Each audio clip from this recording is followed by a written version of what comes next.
Gold, trusted gold buyers. మీరు తాకట్టు పెట్టిన బంగారాన్ని విడిపించి ఈ రోజు ఉన్న మార్కెట్ ధరకు కొనబడను.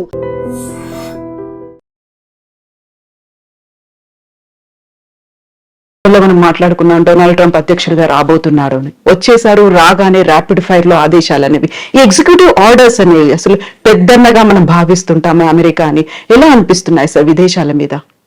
మనం రెండు విషయాలు ట్రంప్ని గురించి గట్టిగా ఆలోచించాలి. ఒకటి, గత 2-3 రోజులుగా ఆయన పని చూస్తున్నట్టయితే చెప్పిన మాట చాలా మేరకు చేస్తాడు. ఎందుకంటే ఇంకోసారి మళ్ళీ అవకాశం లేదానికి, వృద్ధాప్యంలో ఉన్నాడు. తన బ్రాండ్, తన మార్క్ ఉండాలని చెప్పని ఏం చేయబోతున్నాడో ముందే చెప్పాడు. ఎన్నికల్లో ఆయన ఏమీ రహస్యం లేదు, మంచిగానే చెడు కానీ.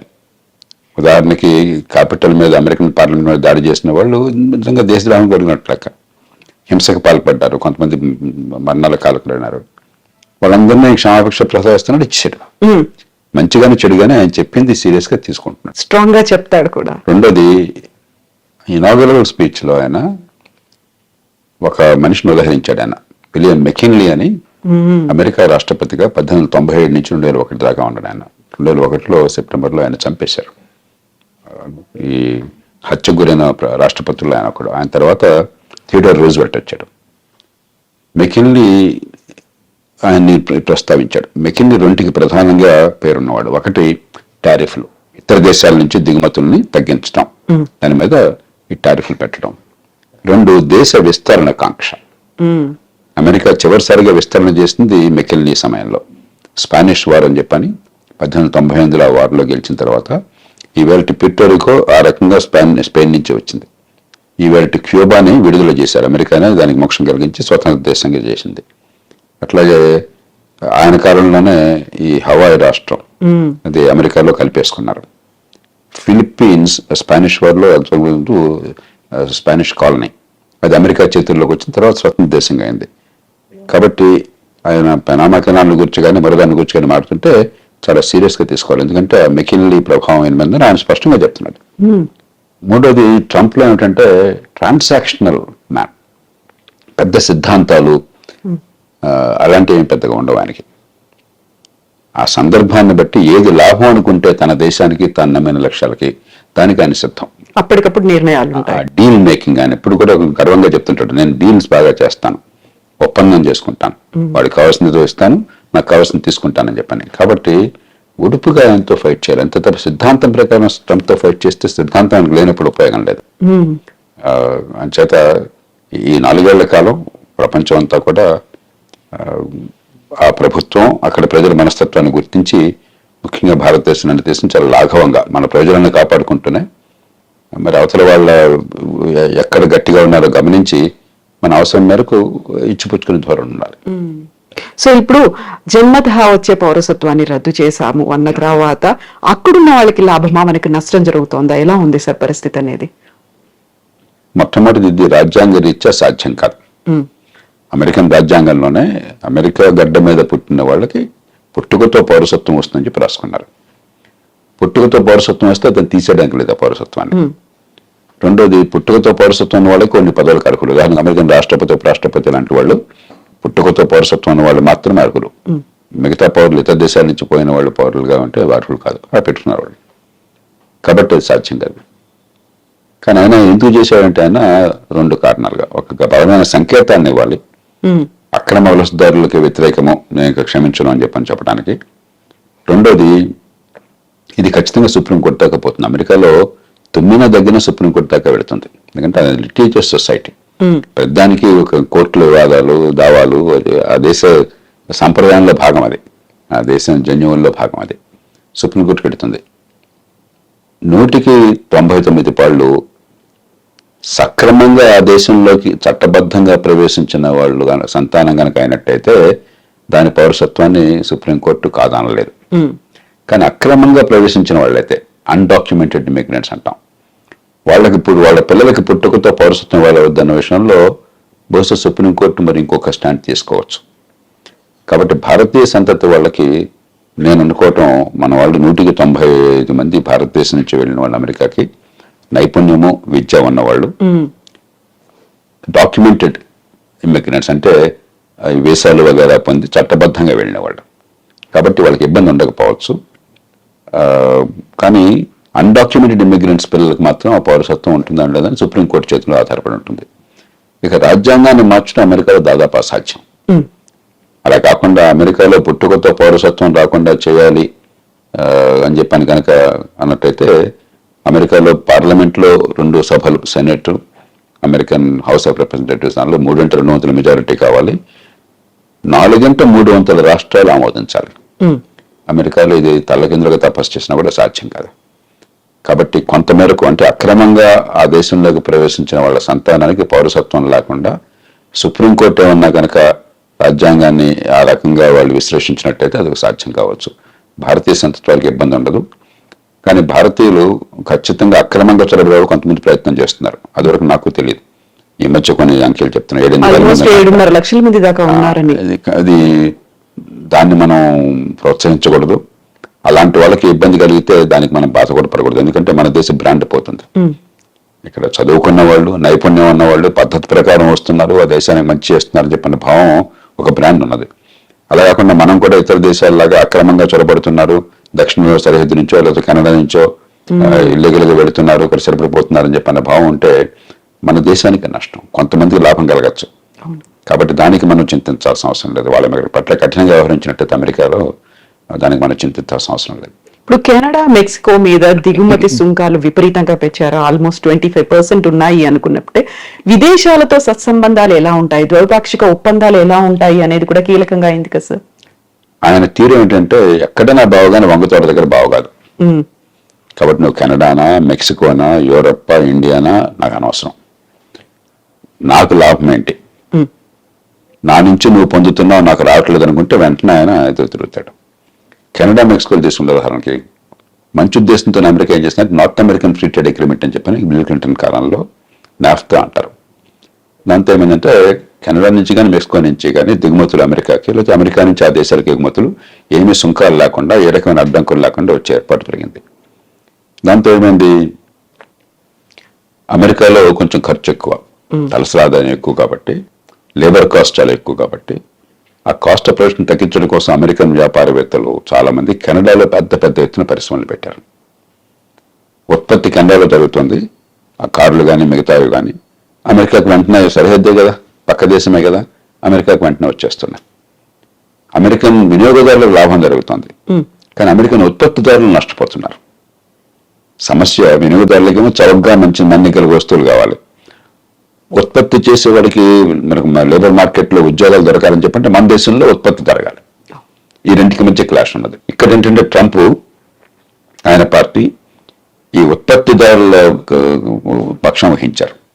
మన దేశంలో మన వాళ్ళకి ఉద్యోగాలు రావాలి, వాళ్ళకి ఏమిటి రావటం అని చెప్పన్నది. అలాగే అంతకంటే అమెరికాకి చాలా ఇబ్బంది కలిగించేది ఏంటంటే చైనా వాళ్ళు అర్థం చేసుకున్నారు, మన మీద ఆంక్షలు పెడతారు ఉన్న కొద్దికిని. ఎందుకంటే అదివరకు జపాన్ చాలా అమెరికా భావించేవాడు. రొనాల్డ్ రేగన్ కాలంలో జపాన్ అన్ని ఎగుమతి చేస్తుంది, మనం పెద్ద ఎగుమతి చేయలేకపోతున్నాం, వాళ్ళకి మన దేశం మొత్తం వాళ్ళ వశమైపోతుంది, మన డబ్బంతా వాళ్ళ చేతుల్లో చేరుతుందనే భావం బలంగా ఉండేది. ఇప్పుడు చైనా మీద అలాంటి భావం ఉన్నది. చైనాతో ట్రేడ్ సర్ప్లస్, చైనాకి $200-300 బిలియన్ ట్రేడ్ సర్ప్లస్ ఉంది అమెరికాతో. కాబట్టి డాలర్లన్నీ కొన్ని $1 ట్రిలియన్ చైనాలో పోగొడుతున్నాయి. మరి మనం వదిలేస్తే పూర్వం జపాన్ వాళ్ళు అమెరికాలో పెద్ద కంపెనీలు కొన్నట్టుగా చైనా వాళ్ళు కూడా అమెరికా ఆర్థిక వ్యవస్థను సొంతం చేసుకుంటారు. కాబట్టి అది జరగకూడదు అని చెప్పని ఆంక్షలు పెడుతుంటే చైనా వాళ్ళు ఏం చేస్తున్నారు తెలియగాను మెక్సికోలో ఫ్యాక్టరీలు పెట్టారు. మెక్సికో సంతోషంగా ఆహ్వానిస్తుంది, ఏ దేశం విదేశీ పెట్టుబడులను ఆహ్వానిస్తుంది. మనం కూడా ఏమైనా పెట్టుబడులు పెడతామంటే మనం సంతోషంగా రమ్మని చెప్పంటాం మన దేశంలోకి. కాబట్టి చైనా వస్తువులు చైనా నుంచి రాకుండా మెక్సికో నుంచి వస్తున్నాయి. ఈ 2 కారణాలుగా ఆయన గట్టిగా విరుచుపడుతున్నాడు. మూడో దానికి కోపం ఏమిటంటే దానికి కొంత ఆధారాలు కూడా ఉన్నాయి. అమెరికా ఈవేళ ప్రపంచంలో మాదక ద్రవ్యాలు, ఈ డ్రగ్స్ కి ప్రపంచ క్యాపిటల్ అయిపోయింది. డిమాండ్ అక్కడ విపరీతంగా ఉన్నది. కొన్ని కోట్ల రూపాయలు ఖర్చు పెట్టడానికి సిద్ధంగా ఉన్నారు అక్కడ జనం కొనటం కోసం చెప్పని. మత్తుకి అలవాటు పడ్డ వాళ్ళు చాలా మంది ఉన్నారు, బానిసలు అయిపోయినారు. అవన్నీ ఎక్కడి నుంచి వస్తున్నాయి?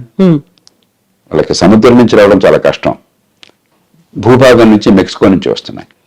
ఎప్పుడైతే దీనిలో కొన్ని $1,00,00,000 లాభం ఉన్నదో కార్టెల్స్, బలమైన సంఘటిత నేరస్తులు, గతంలో మాఫియాలు అనేవాళ్ళం, ఈ మాఫియాలు డ్రగ్ కార్టెల్స్ అంటాం, వాళ్ళు $100 బిలియన్ డబ్బులు చేసుకుంటున్నారు.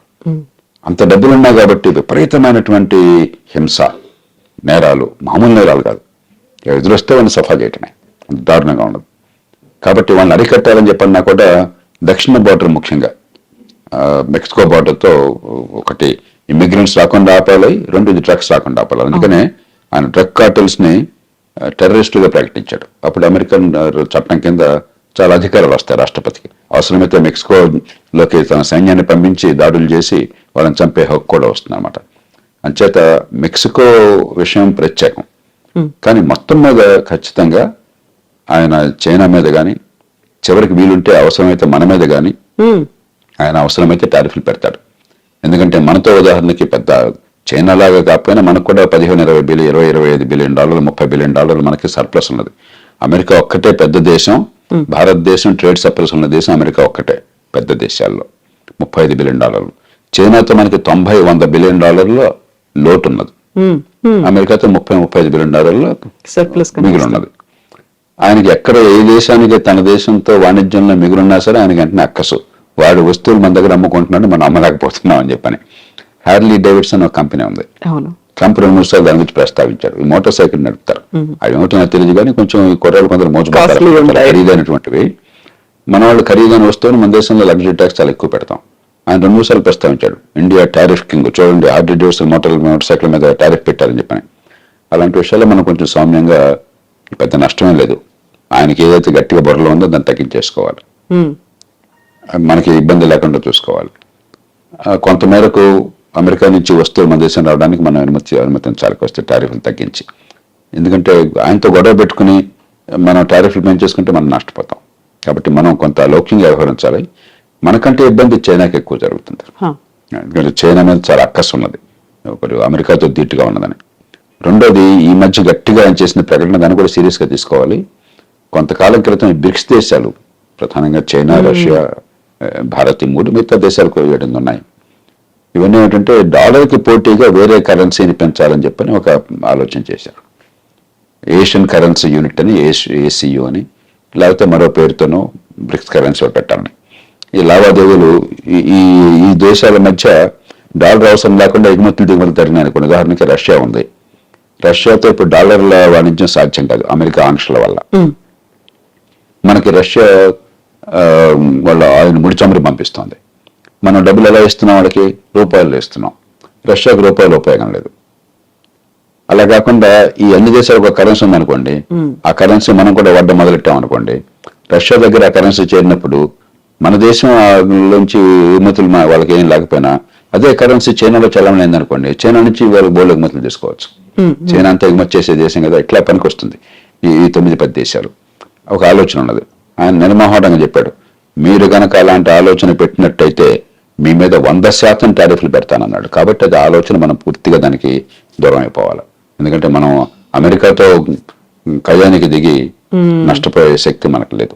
చైనా లాంటి దేశాలకు ఇలాంటిది పెరగాలని కోరుకుంటుంది. కాబట్టి ఇలాగా మనం ఒడుపుగా వ్యవహరించాలి ఖచ్చితంగా. కానీ మొత్తం మీద చూస్తే ప్రపంచంలో ఇతర దేశాలతో పోలిస్తే పెద్దగా ఇబ్బందులు లేకుండా ఉండే దేశం భారతదేశం. ట్రంప్ వల్ల అమెరికాతో మనకున్న సత్సంబంధాలు, వాళ్ళకి మనకి ప్రపంచంలో సమానమైన ప్రాపంచిక దృక్పథం ఉన్నది. ఇప్పుడు చైనాను గురించి కానీ, ఇతర దేశాలను గురించి కానీ, మరి కొన్ని విలువల విషయంలో కానీ అమెరికాకి మనకి విభేదాలు ఏం లేవు, పూర్వకాలంలాగా కాదు. ఈ చిన్న చిన్న విషయాలు, వాణిజ్యపరమైన విషయాలు అంటే మనం సర్దుకుపోవచ్చు.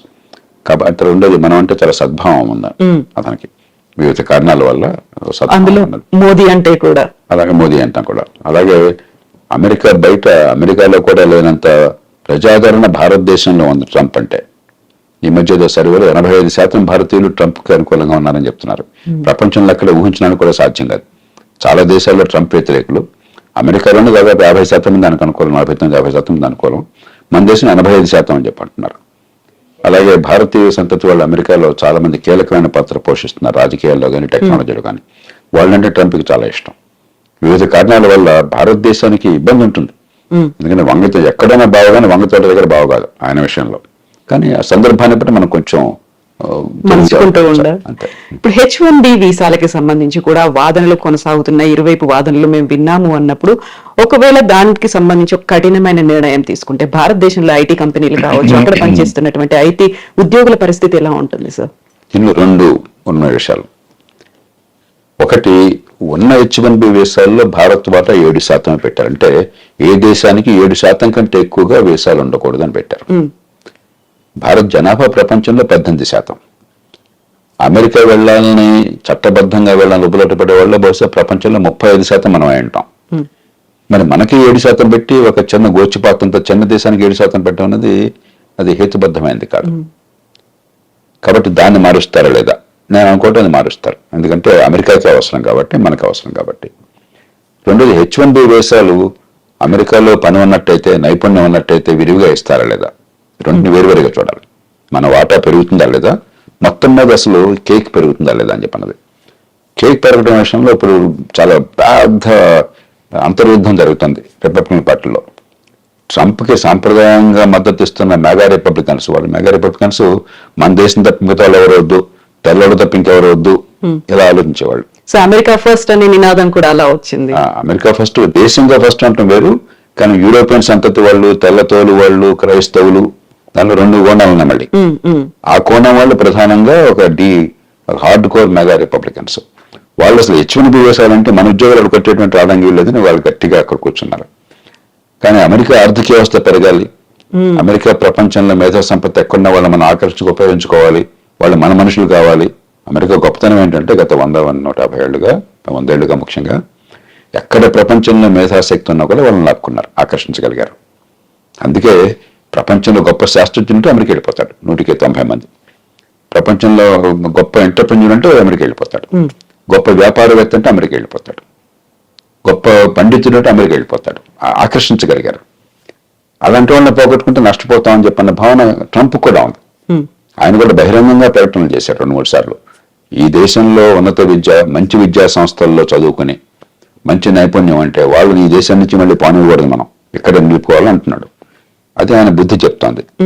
కానీ హృదయం ఏం చెప్తోంది? మెగా రిపబ్లికన్స్ వల్ల ఈ తెల్లతోలు వాళ్ళు తప్ప, యూరోపియన్ సంతతి వాళ్ళు తప్ప, క్రైస్తవులు తప్ప, మన జాతి వాళ్ళు తప్ప మిగతా వాళ్ళు రావటం ఏంటని ఇంకోటి ఉంది. ఏది నెగ్గుతుంది అనేది ఇప్పుడు చివరికి ఆయన నిర్ణయం. ఏది పై చేయి సాధిస్తుంది ఎందుకంటే ఇప్పుడు చెప్పలేము. ఎందుకంటే వ్యాపారవేత్తలు, టెక్నాలజీ వాళ్ళందరూ కూడా H-1B వీసాలు సమర్థులకు విరివిగా ఇవ్వాలని చెప్పని, ఈ మెగా రిపబ్లికన్స్ అలా ఇవ్వడానికి వీలు లేదని చెప్పని చేత ఒకటేమో మన వాటా పెరుగుతుందా లేదా, బహుశా నేను అనుకుంటే మన వాటా పెరుగుతుంది, అది అమెరికన్ అవసరాల కోసం అని చెప్పని. కానీ మొత్తం మీద కేక్ పెరుగుతుందా లేదా అని చెప్పన్నది పెద్ద సిద్ధాంతపరమైన చర్చ తీవ్రంగా జరుగుతుంది అమెరికాలో. సో ఇప్పటికిప్పుడైతే ఆ భారతదేశానికి లాభమా నష్టమా, ట్రంప్ ఎలా ఉంటాడు అనేది అయితే అంచనా వేయడానికి లేదు కదా సార్. పెద్ద నష్టం మనకు ఉండదు, ముందు భయపడకూడదు. ఎందుకంటే ప్రపంచంలో ఏ దేశానికి లేని సౌలభ్యం మనకున్నది. మొత్తం మీద ఎంతో కొంత ట్రంప్ లాంటి వాడు కొత్త ఆలోచనలతో, కొన్ని సందర్భాల్లో రాడికల్ ఆలోచనలతో, విధానాలతో వచ్చినప్పుడు కొంత ఒడిదుడుకులు ఉంటాయి. ఆ ఒడిదుడుకులను పక్కన పెట్టేస్తే మొత్తం మీద పెద్దగా ఇబ్బంది ఏమాత్రం కలగని దేశం, పెద్ద దేశం భారతదేశం.